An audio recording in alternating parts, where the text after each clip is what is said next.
മുൻ സംസ്ഥാന അധ്യക്ഷന്മാരായ V Muraleedharan, K Surendran, C K Padmanabhan എന്നിവരെ ഒഴിവാക്കി ബി.ജെ.പി. സംസ്ഥാന നേതൃയോഗം.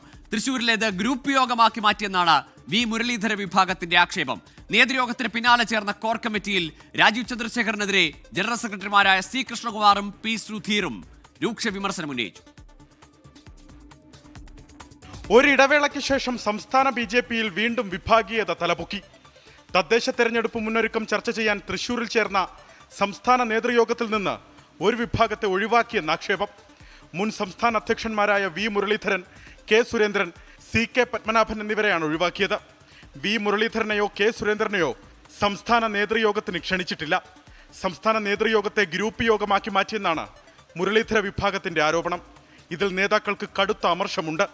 പി കെ കൃഷ്ണദാസ് വിഭാഗം ഹൈജാക്ക് ചെയ്തെന്നും വി മുരളീധരൻ വിഭാഗം ആരോപിക്കുന്നു.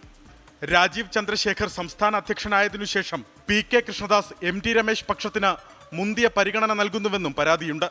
നേതൃയോഗത്തിനു പിന്നാലെ ചേർന്ന കോർ കമ്മിറ്റിയിലും മുൻ അധ്യക്ഷന്മാരെ വെട്ടി. കോർ കമ്മിറ്റിയിൽ രാജീവ് ചന്ദ്രശേഖറിനെതിരെ ജനറൽ സെക്രട്ടറിമാരായ സി കൃഷ്ണകുമാറും പി സുധീറും ആഞ്ഞടിച്ചു. പാർട്ടിയിൽ സവർണാധിപത്യമോ അതോ മുതലാളിത്തമോ എന്ന് ചോദ്യം. മുതലാളിത്ത വ്യവസ്ഥ അംഗീകരിക്കാൻ ബി.ജെ.പി. കമ്പനിയല്ലെന്നും വിമർശനം. നേതൃയോഗത്തിൽ കെ സുരേന്ദ്രനെയും വി മുരളീധരനെയും ഒഴിവാക്കിയതിന്റെ മാനദണ്ഡം എന്തെന്നും നേതാക്കൾ ചോദിച്ചു. സംസ്ഥാന നേതൃയോഗത്തിലും കോർ കമ്മിറ്റിയിലും ക്ഷണിക്കാത്തതിനെതിരെ ദേശീയ നേതൃത്വത്തിന് പരാതി നൽകാനാണ് വി മുരളീധര പക്ഷത്തിന്റെ തീരുമാനം. അലക്സ് റാം മുഹമ്മദ്, 24, തിരുവനന്തപുരം.